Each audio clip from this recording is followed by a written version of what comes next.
के 7:30 बजे और अभी भी 4 किलोमीटर बचा हुआ है। और हमारे साथ शशि भैया और 2 लोग, कुछ नहीं दिख रहा है। ओम नमः शिवाय। जय मद्महेश्वर जी। यहाँ आज भी ऐसे कई गांव हैं जहां आप केवल पद यात्रा करके ही जा सकते हैं। यही अनूठापन मद्महेश्वर जी को दूसरे पंच केदारों से अलग बनाती है। मद्महेश्वर जी की यात्रा पहाड़ों की संस्कृति से स्पर्श करती हुई भोले के प्राकृतिक स्वरूप की प्राप्ति है। इस वीडियो में हम ये कोशिश करेंगे कि आप ये जान पाएं कि यहाँ कैसे पहुँच सकते हैं, यहाँ खाने और रुकने की क्या व्यवस्था है और कितनी लागत में आप ये यात्रा कर सकते हैं, और साथ साथ पहाड़ों की सुंदरता और संस्कृति। केदारनाथ जी के दर्शन के बाद हम सोनप्रयाग होते हुए शाम तक ओखीमठ पहुंच गए थे।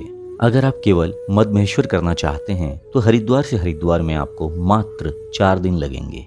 पहले दिन हरिद्वार से ओखीमठ, दूसरे दिन ओखीमठ से राशि टैक्सी से, फिर 16 से 18 किलोमीटर की पद यात्रा, तीसरे दिन मद्महेश्वर जी के दर्शन करके वापस राशि, और फिर ओखीमठ, चौथे दिन ओखीमठ से हरिद्वार।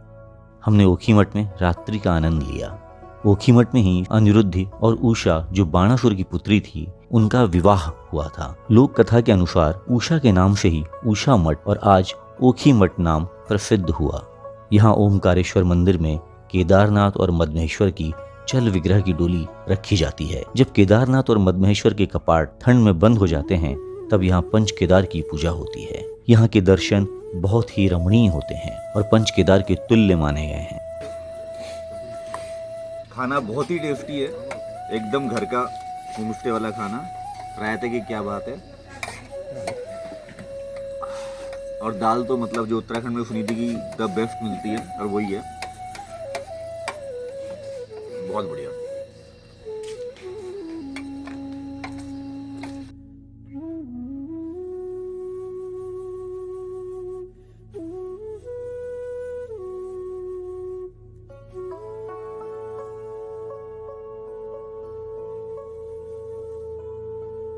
हमने ओखीमठ में स्थानीय भोजन का बहुत आनंद उठाया।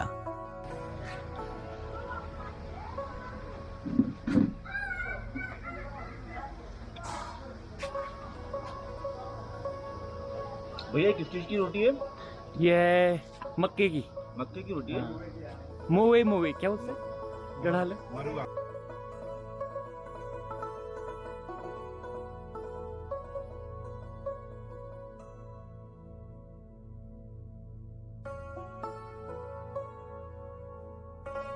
आपने आज यहाँ पे मंडुए की रोटी, जिसको यहाँ पे कोदा बोलते हैं, कोदे की रोटी और कद्दू की सब्जी, जो गांव के कद्दू होते हैं हमारे पहाड़ों में, और दाल। मंडुए की रोटी को घी लगा के, उसका टेस्ट ही अलग है। अगले दिन हमने रांची के लिए टैक्सी ली और चल दिए एक अनोखे सफर में। ओखीमठ से रांची जा रहे हैं हम लोग, और सुबह सुबह भैया हमारी हेल्प कर रहे हैं ले जाने में। भैया अब रांची से क्या लेके आए हैं? दूध लेके आते हैं रांची, उन्याना, इधर पूरे क्षेत्र से। और अब यहाँ से क्या ले आ रहे हैं? अब यहाँ से हम सवारियों को लेके रांची जाते हैं और फ्रूट्स भी ले आते हैं। फ्रूट्स और लोगों का सामान दुकान का जो होता है, हाँ। वो यहाँ से रांची ले जाते हैं। चलिए, थैंक यू।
रांची में आप अपने वाहन को पार्क कर सकते हैं और पद यात्रा पर जा सकते हैं।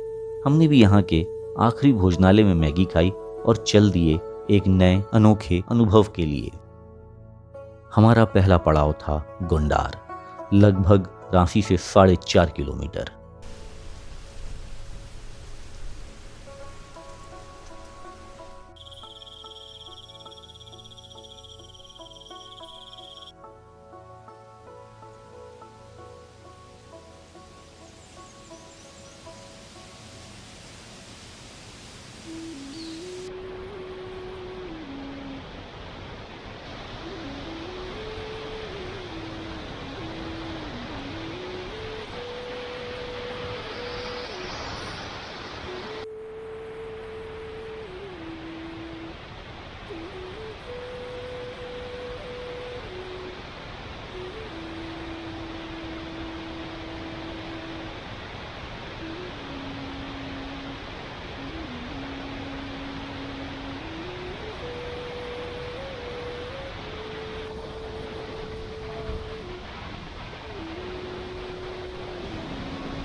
मंत्रमुग्ध करने वाली सुंदरता को निहारते हुए हम पहुंच चुके थे गोंडार। यहाँ हमने दोपहर का भोजन किया।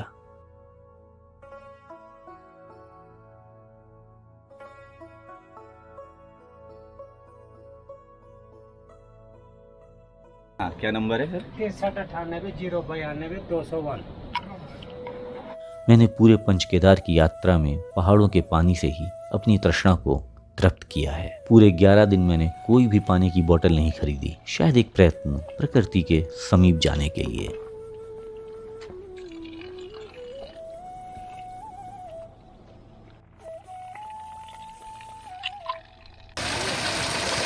और अंकल ये भी भर देना, टूरिस्ट पानी पी रहे हैं, बहुत बढ़िया पानी है जड़ी बूटियों का।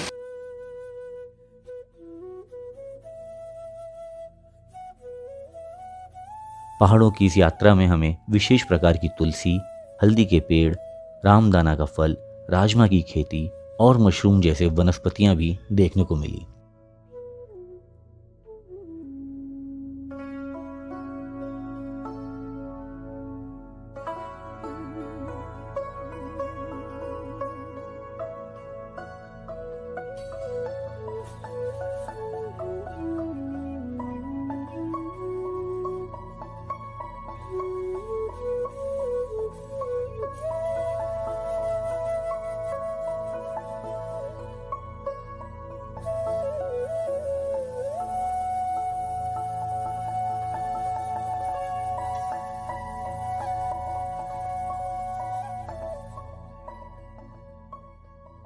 यहाँ हमने शुद्ध दूध का भी लुत्फ उठाया। यहाँ आपको बुरहानस का जूस भी पीने को मिलता है। ये अपर वनतोली में हमने बुरहानस का जूस पी रहे हैं, और हाँ, ये रूह अफ़ज़ा नहीं है। आपको यहाँ हर गांव में होम स्टे मिल जाता है, जहाँ स्वादिष्ट भोजन के साथ बुनियादी सुविधाएं भी मिल जाती हैं।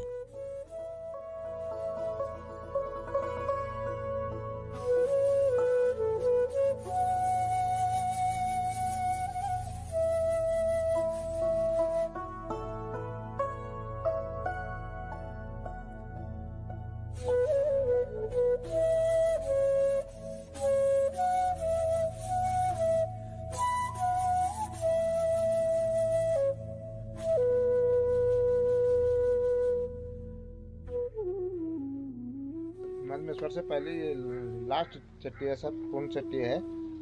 यहाँ पर 15 आदमी की रहने की व्यवस्था है, और यहाँ से जो है 2.5 किलोमीटर मदमेश्वर है।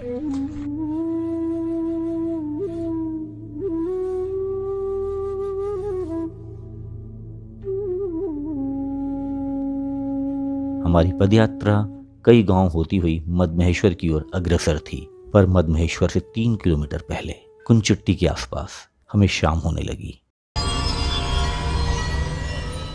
रात के 7:30 बजे और अभी भी 4 किलोमीटर बचा हुआ है।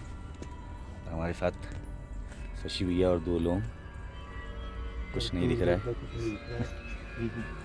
हमने अब एक चट्टान के पास छोटी सी गुफा और टेंट के सहारे सारी रात गुजारने का निर्णय लिया। रात्रि में यहाँ पर भैया ने हमें बहुत ही स्वादिष्ट भोजन कराया, और हमने पूरी रात जानवरों की आवाज़ों के साथ बिताई।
एक बेहतरीन कैंप फायर और डिनर के बाद गुड नाइट। अगली वीडियो में हम मदमहेश्वर जी और बूढ़ा मदमहेश्वर जी के दर्शन करेंगे।